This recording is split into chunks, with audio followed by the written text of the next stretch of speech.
The Rings of Power is a bad adaptation, but more so, it's a good look at how Amazon fails to understand what makes good fantasy, or how fantasy just operates differently from other genres. You forgot about the essence of the game. It's about the cones. Well, actually, it's about the world building. Without it, the entire story of Lord of the Rings can and does completely fall apart. And there was nobody better at this stuff than J.R.R. Tolkien, a world-class historian and linguist. After he got done writing The Hobbit, the publishers asked for more, and he came back with an early version of the Silmarillion, a bulky history text that became the backbone of his masterpiece. And does Rings of Power use this rich history as a solid, proven foundation? Of course not. The real joke is Amazon bought the wrong rights for their billion-dollar TV show. They only have the rights to The Hobbit and Lord of the Rings, not any of the books that actually house the Second Age story. So legally, they kinda have to make it all up.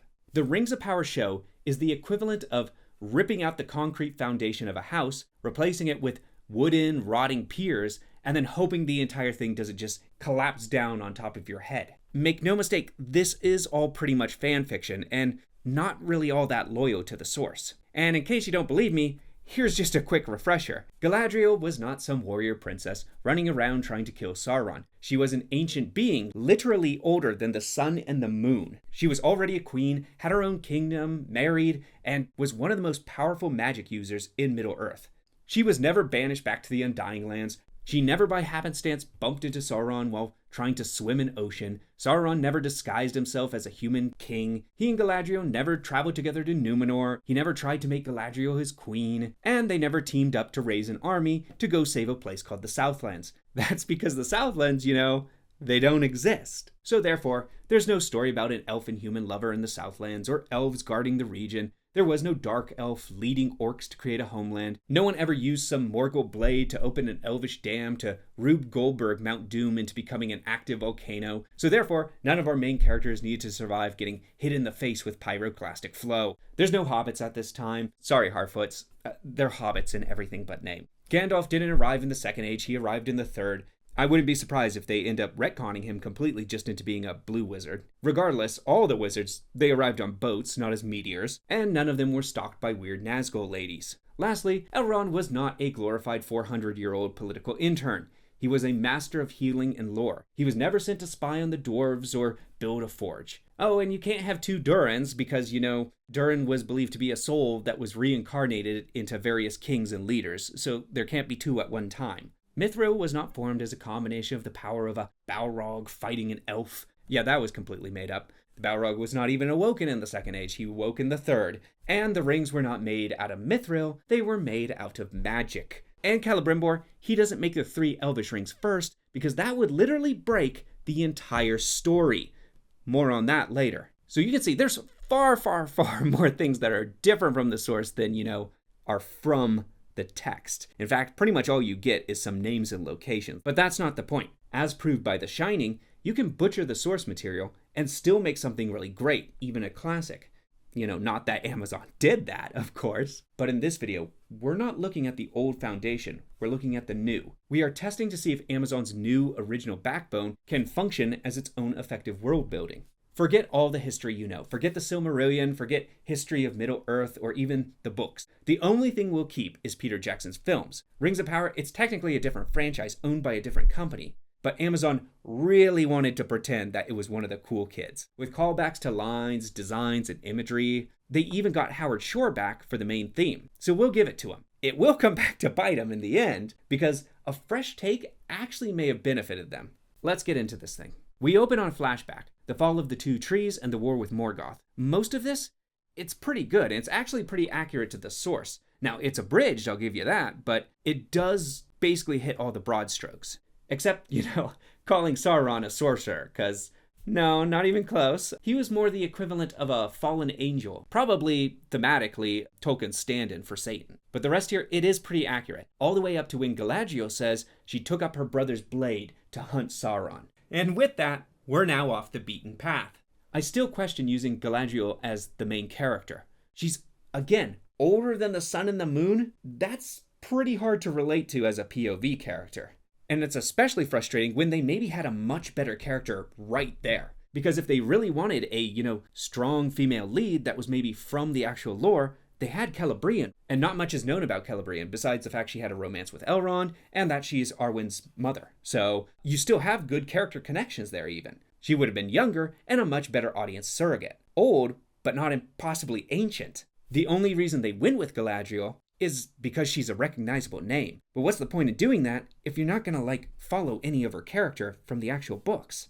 And the Second Age, if you read it, it's basically all history text. And maybe they should have approached this material like historical fiction. They needed someone like a Uhtred of Bebbanburg from The Last Kingdom. Somebody to ground this story while keeping respect for the history, at least to an extent. At least then, you have a character who's separate from the events, so you can do your own thing with them. Instead, they kind of mind-bogglingly chose Galadriel, who's a symbol of really classic feminine strength, and they just turned her into a sword and sandals, just Xena ripoff. But Galadriel, she peeves her co-workers while investigating a frozen fortress, where we see Sauron's crest cut into a table and into flesh. We later learn that this is the map of Mordor, currently called the Southlands. Why was Sauron carving this into people? This is more head-scratching when you realize that it's Adar, the Dark Elf. He's the one planning to terraform the whole region. So it's not immediately clear from a narrative perspective why he would be doing this in the first place, except to create these breadcrumbs that our main characters can follow.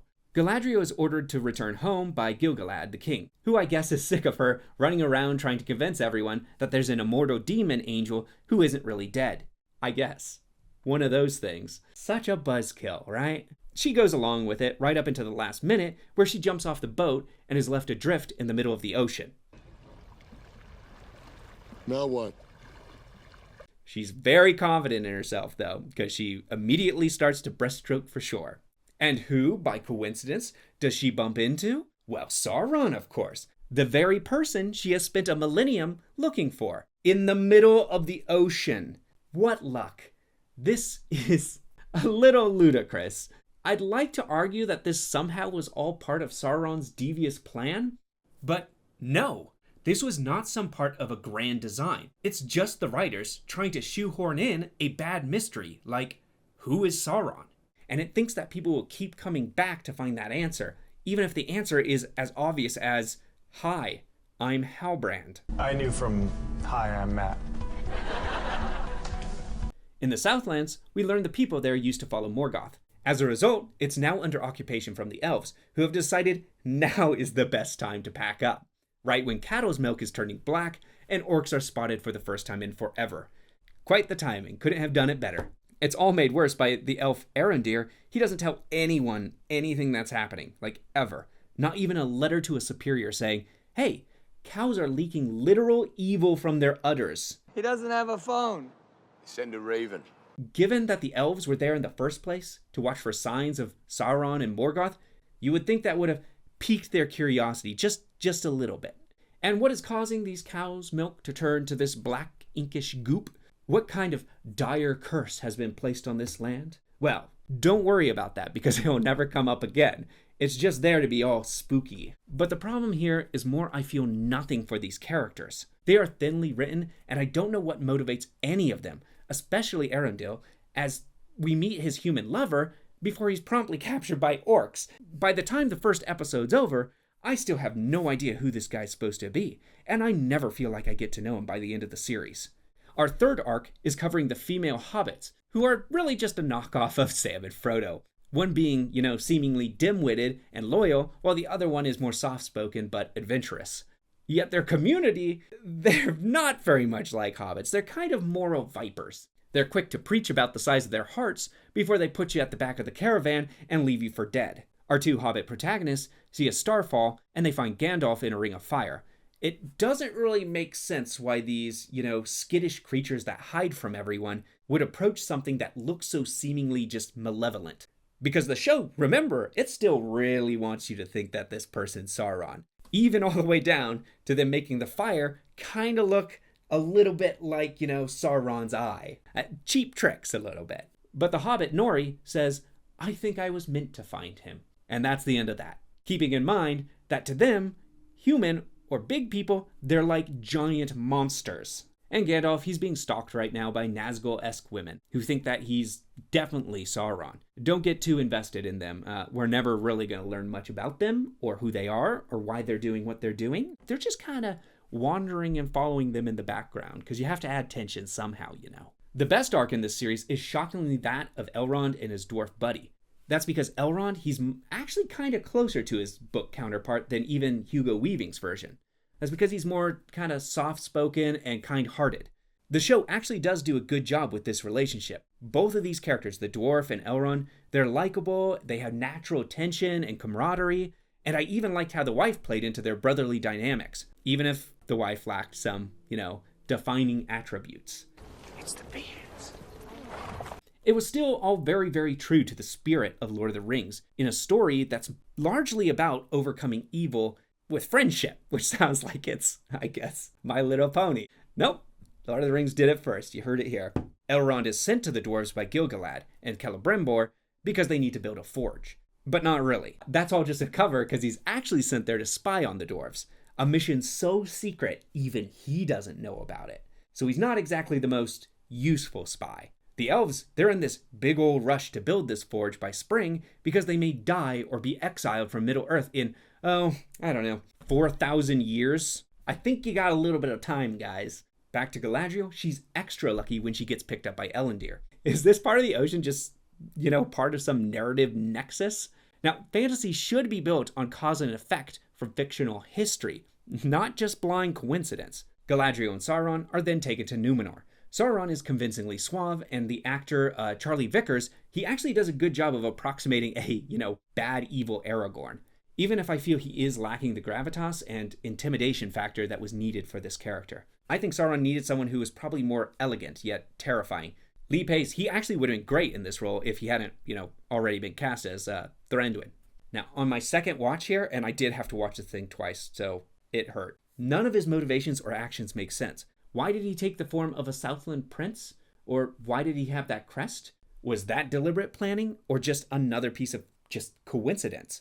Well, in season 2, it's indeed revealed that this is all just one big coincidence. Dumb luck that he met an old man with the crest, bad luck that he ended up bested by a fish, and blind luck that he found Galadriel just floating in the ocean. And before anyone says he was there because he wanted to go to Numenor. Okay, why? What does it accomplish for Sauron to raise an army to conquer a useless piece of land and become king of a bunch of useless farmers? It's made clear multiple times he does not want to go to the Southland. He's very clearly saying, I do not want to do this. Keep me out of it. Speaking of plans that make no sense, we have Arendil, who's proved to be too dangerous of a prisoner. So the orcs, naturally bring him right to their leader. The closer we are to danger, the further we are from harm. And the Dark Elf, he has this grand, convoluted plan to try and give the orcs a real home. And his plan, it involves activating Mount Doom by using a Morgul blade as a key to a dam.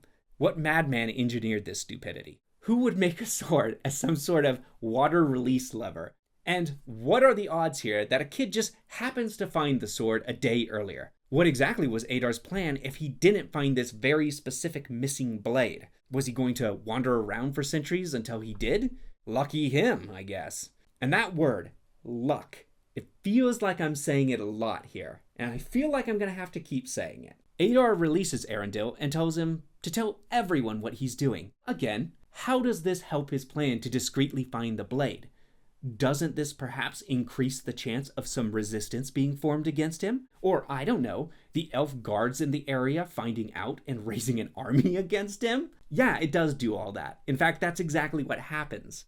On Numenor, Galadriel does her best impression of an insufferable, privileged brat. Now, I'm not going to be like everyone else and just heap a bunch of blame on the actress. She's doing the best she can with this stuff, okay? It's hard to make this stuff work, especially when a lot of the language sounds like middle schoolers who are just like at a Renaissance festival.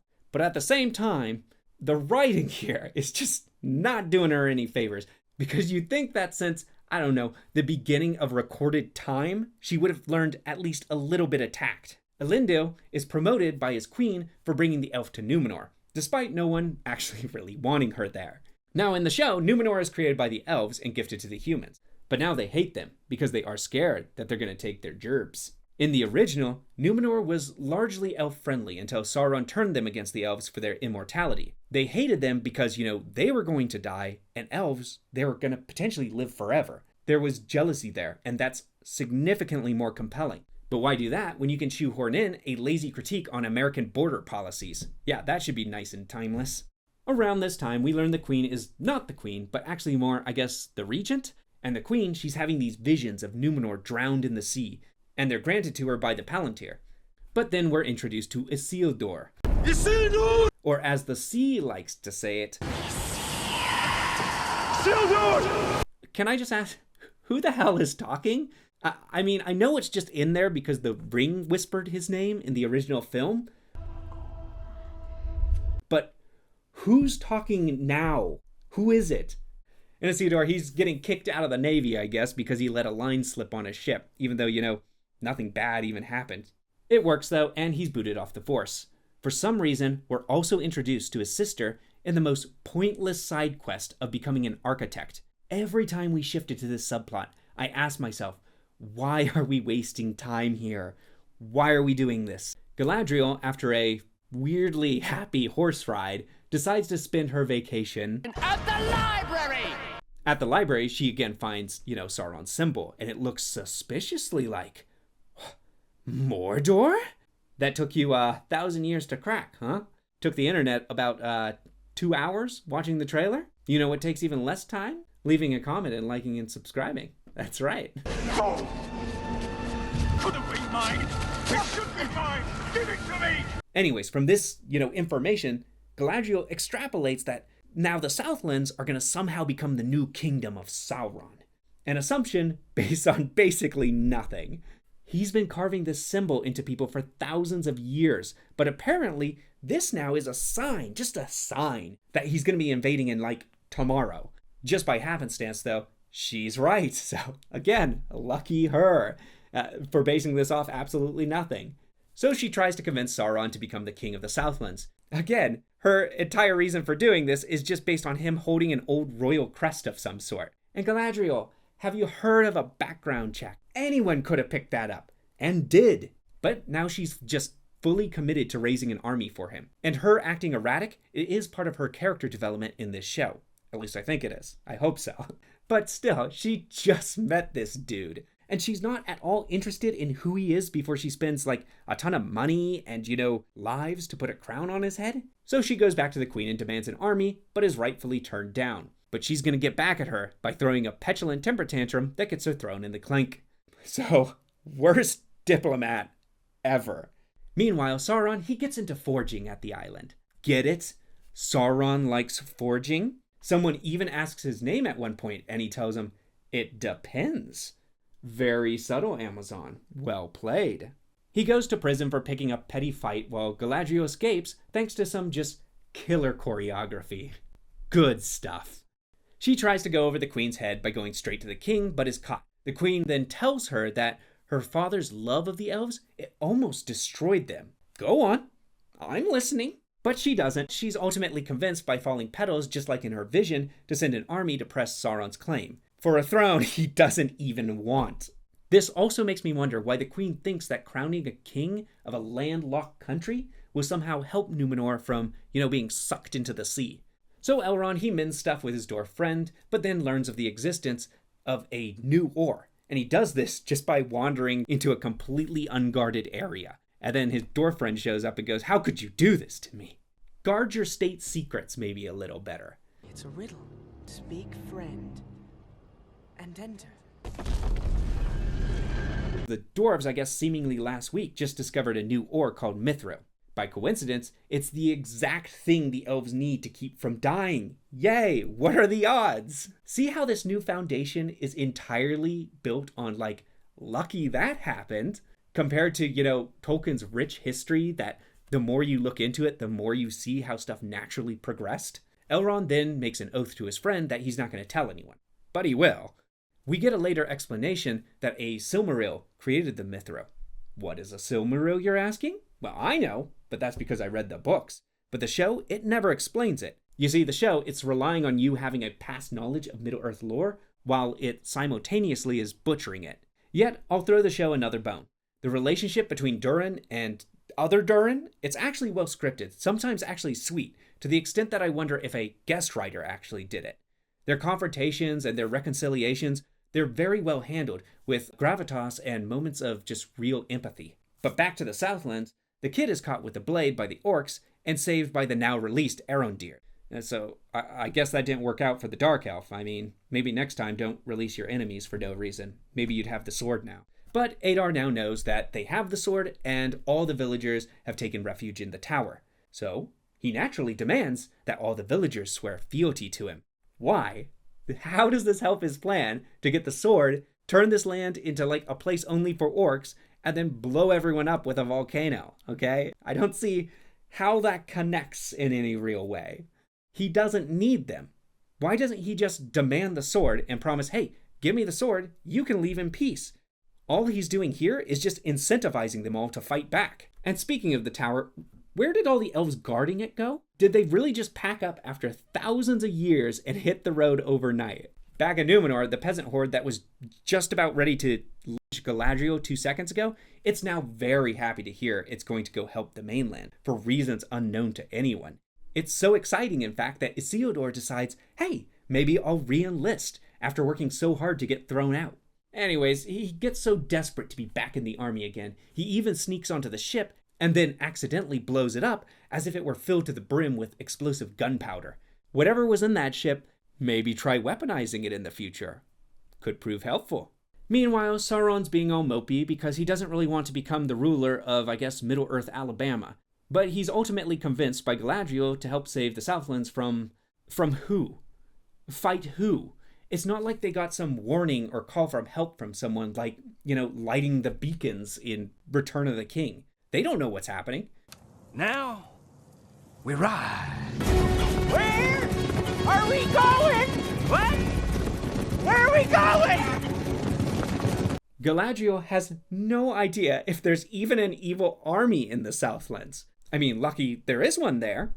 That could have been really embarrassing. None of this makes sense, especially with Sauron. Sauron's goals here, they're indistinct and intangible.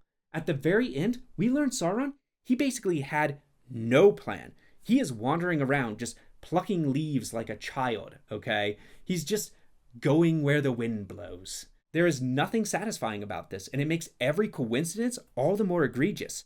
His whole masquerading as a southern prince is either pointless or convoluted or just contrived. It's nothing.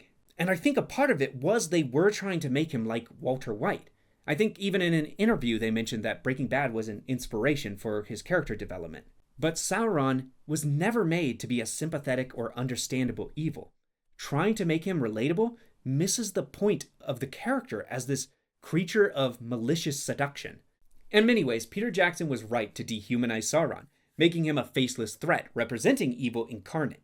This version, he's more like that brother of yours who's been crashing on your couch for half a year and doesn't have any plans to leave anytime soon. Far from the great deceiver who enacted his careful plan over centuries like in the book. Then there's Alpharazon, who's this, I guess, rival politician figure, who tells his son that going to the Southland is important because it will help his plan to make the elves serve them.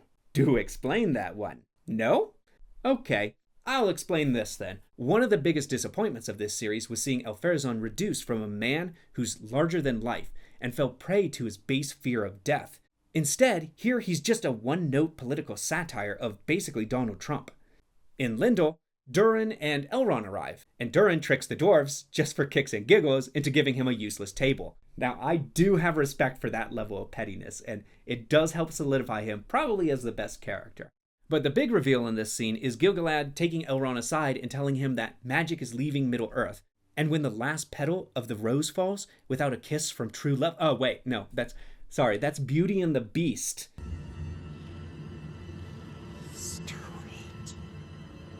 But it's basically the same thing. Their trees losing all their petals and stuff, and they need to heal Middle-earth before it does. He mentions that their only salvation is the Silmaril, which can preserve the light of the elves in Middle-earth. Now, does the Silmaril have this power? In the books, it doesn't, as far as I know. Gil-galad asks Elrond if he managed to find some source of its power, to which Elrond says basically, maybe, maybe not. Denial here basically being the same thing as confirmation. When Celebrimbor confronts Elrond, he doesn't even try to hide it anymore. He basically outright tells him. And Celebrimbor here, he even mentions that he tested Mithril, and it has the properties they need to save the elves. But hold up, I thought Elrond swore an oath not to tell anyone about the Mithril. Yet he clearly gave a sample of the mineral to Celebrimbor for study. He's already broken that oath. So what does it matter if he does it again? Also, Celebrimbor could just go tell the king, can't he? He doesn't have an oath. In the Southlands, the villagers set a trap for Adar by leaving the tower without anyone noticing, I guess. Apparently Adar didn't think to post a single sentry. That was a rookie move. How did an entire region of villagers who was housed there leave the tower without anybody noticing? And fortunately, the tower is also held together by silly string, which allows Elendil to collapse the tower with a single arrow. Bad elf engineering.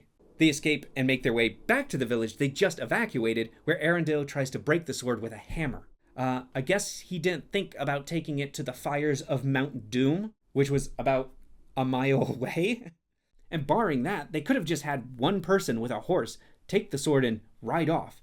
That's all Adar was wanting. Now who could have done this? Maybe an elf soldier? Maybe one who had been stationed there for this very reason? Ugh, if only there was one around. What follows is actually a pretty decent skirmish in the village. Well shot and entertaining, complete with a Numenorian grand charge. Even if you never really feel any tension, because you don't actually care that much if these characters end up on the wrong side of a sword. At least I didn't. I feel like I barely knew any of them. And I liked half of them, half as well as I should like. And I knew half of them half as well as I should like, or whatever that quote is. Sauron, he goes after the Dark Elf personally, and even corners him and asks, "Do you remember me?" But wouldn't that defeat the purpose of the human disguise, Sauron? I mean, isn't that why you're wearing it? It's implied that they had some history, but don't confuse this as the real reason he decided to go to the Southlands, because again, he and Galadriel had no idea any of this was actually happening. This was a happy meeting based on accidental assumptions. Galadriel stops him from killing Adar, only then to go on a rant and threaten complete genocide.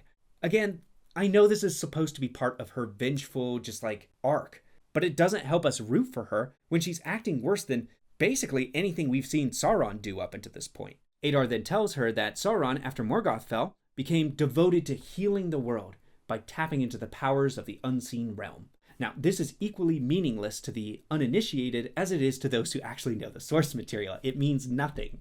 In that Season 2 flashback, we see that Sauron was not at all trying to heal Middle-earth. In fact, he was trying to enslave the entire world. I mean, this was a clear retcon, but still, when you combine it with the first season, why would Adar have said that?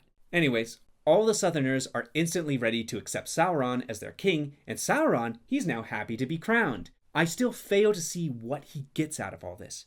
Meanwhile, no one is paying attention to the one thing that they've been fighting over, as Adar manages to steal back the Black Sword and activates the dam. And again, this may be one of the stupidest things I have seen in a show or a movie in a while. Just simplify things, okay? Simplicity's okay sometimes. Just have the magic sword activate the volcano. Why do you need to have such a contrived and just crazy mechanism? Even the subtitle of Southlands turning into Mordor, that all just kind of proves how stupid the writers thought the audience was. That they were so dumb they wouldn't even get that. And this may be the dumbest origin story of a geological location that nobody ever asked for. The episode ends with everyone being Pompeyed. Show over. Good run. Wrap it up. Take it home, boys. I wish. Despite being hit in the face with, molten ash, every named character is okay, except for the queen, who got some sparks in her eyes. Galadriel and Sauron, they pack it up and head for Reconning. And Sauron now, in the, explosion, is somehow grievously wounded, despite actually being, a devil angel in disguise. Yeah, all the humans, not a scratch on him, but, this powerful ultra being, for some reason, is just oh, my side got hurt. And first off, Reconning, it's half a continent away. This isn't just some short, ride. And he's traveling with a wound on horseback. None of the elf healers were suspicious when this angelic spirit shows up with unnatural biology. That didn't tickle anyone's spider sense. There may be some that say, hey, maybe Sauron wanted to go to Reconning. It was all part of his plan. But how? All of this is happening based on information he could have not possibly known in advance. Anyways, he tells the Southerners that he will not condemn the land to burn. And what is he going to do? Fight the volcano? They all cheer for him anyways, even though this king has been king for a day and his kingdom's already ash. Good job, new record. Meanwhile in Moria, and by the way, I do know it's Khazad-dûm, so for everyone who typed out that in the comments, sorry, I did know that. Anyways, Durin, the king, refuses to mine mithril for the elves. He claims, I think, that it's too dangerous. But how is this mithril or mining it any more dangerous than, mining anything else? But he's so mad about the idea that when his son suggests it, he strips him of something. His title? Rank? Inheritance? I don't really know. My big problem here is you have a race that, if denied a certain resource, will literally die out. And the show expects me to believe this would not end in outright war. This would be a bloodbath.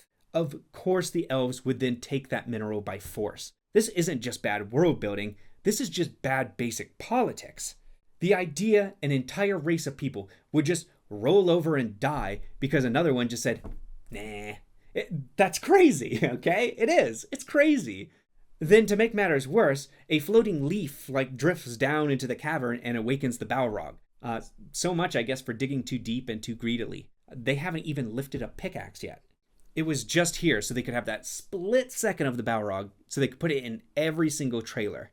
And in case you forgot about the hobbits, they're still around. They've been walking for the entire season, so it's very exciting stuff. Anyways, Gandalf is too much of a klutz, and he kills a tree, so he's kicked out of the club. The Nazgul gals arrive, and they burn down the hobbits' caravan. And frankly, good. At one point, these jerks were actually debating removing wheels off another wagon to kill the people in it faster. Let them die. Let them burn, I say. Let them go. But then, in some about-face where they completely reject their entire culture, the hobbits admit that the two girls, they were right all along, and they should help strangers. But shouldn't they instead feel justified in their distrust of others? Their caravan just got destroyed because they helped someone. It doesn't make any sense. They should go, see? Gandalf, he arrives just in time for the gals to tell him they're under the impression that he's Sauron. Remember, the show really wants you to believe that. Nori manages to finally get to Gandalf and tells him, it's not who you are underneath. It's what you do that defines you. Bruce? No, really, that's basically what she says. The gals then all die from a bad case of mistaken identity as Gandalf turns them into moths. 'Cause get it? Gandalf loves moths. We know that. And again, we never learn why, they want to kidnap Sauron. But hey, Gandalf is now free and he's smart now all of a sudden in 2 seconds. So he grabs Nori and bums out of there. And back in Eregion, you have Celebrimbor, the greatest smith of all time, who needs Sauron to tell him that alloys are a thing that exist. Now, in the actual story, Sauron appears as a character called Anatar, Lord of Gifts, disguised as basically a high elf, emissary of the gods, who's here to teach the elves how to make magic rings. The elves were then seduced by hubris. Sauron taught them to make the rings as part of his plan to ultimately enslave them along with the entire known world. The rings did what he said, but they were also a trap. Here, Sauron wasn't so much planning to be here and teach them this stuff, as he basically just wanders into the forge and goes, oh, what are you doing here? This is kind of cool. And then he offers him a helpful hint and calls it a gift. What a complete obliteration of the actual foundation of this series, turning everything he planned and did into just a sideways remark. What a great deceit. Wow. Season 2 is now trying to retcon Anatar back into the story, but in doing so, it's kind of all backwards. Sauron returns to Eregion as Halbrand and tries to pretend to be Anatar after the fact.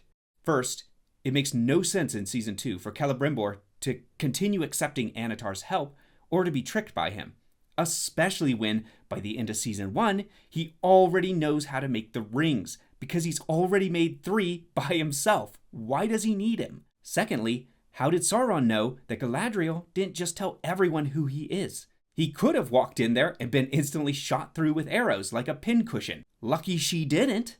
This only works because no one bothered to tell Celebrimbor that Halbrand is Sauron. How stupid can you be not to tell the one person who needs to know? Everyone has to be an idiot for this to work. It's so dumb and a bad attempt to get the show closer to the source material. It's them trying to patch the holes in the ship as it's clearly sinking. Anyways, Galadriel, due to the small tips Sauron was handing out, she's made aware that he's maybe not who he seems. Only now, after she spent an ungodly amount of money and sent thousands to die in a battle, does she think, hey, maybe I should actually look into who this guy is. She finds out that there is no Prince of the Southlands, and confronts him and finds out, what do you know? Shocking, he's Sauron. And feeling a little romantic, Sauron decides now is the perfect time to propose, as she's looking at him in horror. Sauron tells her he's been living in peace and trying to heal the world after Morgoth. So if we're to take him at, face value, he was literally stumbling through this like some evil buffoon.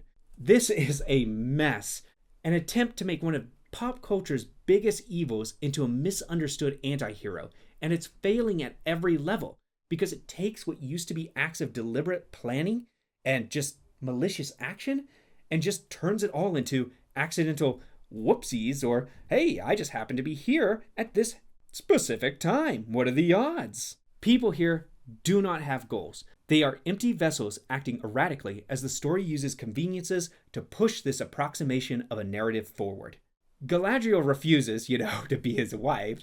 Does she tell anyone what happens? Or does she keep it to herself? Well, of course she does the later, which goes against all her hard work for the last 1,000 years, so good use of your time. But I guess it was a little embarrassing for her. Think what people might say. She'd look like such a fool. She literally doesn't tell anyone because it might look bad on her. Even Sauron basically says that. And in the second season, she only finally tells them when they really force it out of her. And then Gil-galad kind of just rolls his eyes like it's some big bother, and everyone is mad at her, even though just a second ago, she was the only one who thought he was even alive. Anyways, she then betrays her whole mission and encourages Celebrimbor to keep making the rings. Though granted, Sauron, he was only involved in a minimal capacity, so maybe it will be fine. And so let's get to the last of it, when the House of Cards folds and everything falls apart. The series ends with Celebrimbor forging the 3 elvish rings. Now what's wrong with that, you may be asking? Well, it literally breaks the entire story.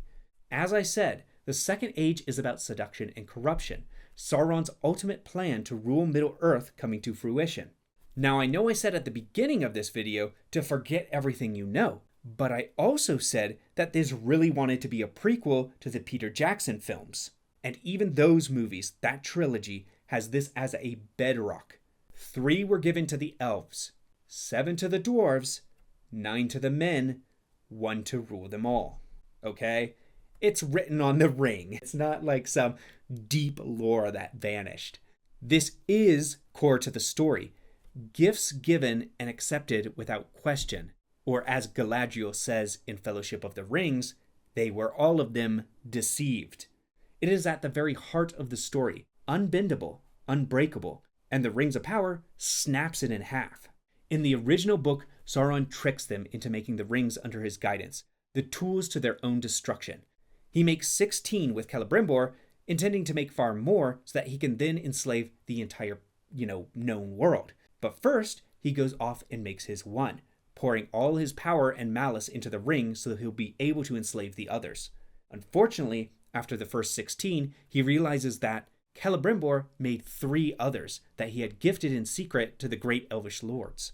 This including Galadriel, who was a great lord, in the original story, not a princess running around with her sword. It is because Celebrimbor made the elvish rings afterwards and in secret that Sauron's grand plan fails, or at least in part. By having those 3 rings forged first, it creates just coincidences. It's a coincidence then that he learns that the rings can be used to enslave them. It's coincidence then that he happened to have the answers to this specific object that they needed to save themselves. It means the elves were in the right to pursue this in their hubris. They just trusted the wrong blacksmith. This is no elaborate trap that they've fallen into. And because of that, Sauron then is really no Lord of the Rings. This is the roof collapsing on Amazon's head. It's the full weight, the themes breaking and cracking, all because of this one choice of not allowing evil to actually be active. And that's ultimately how I see this failure in the first season, because it's a catastrophic structural failure, and a true showing that Amazon never understood this property. It had all the money they needed to put pretty CGI on screen, but you can't just throw money at good world building. It has to be in place. It has to be foundational. But that's all I have. This will be at least a 4-part series, if enough people are enjoying this first segment, and then maybe I'll do one on season 2 and start to get into what I consider to be the real failure of Amazon in the field of fantasy, which is the Wheel of Time. Please leave a comment if you'd like to see more, and subscribe. That'll shoot me a signal that you'd like to see more and I should continue this series. Until then, please keep those reels turning. Thank you.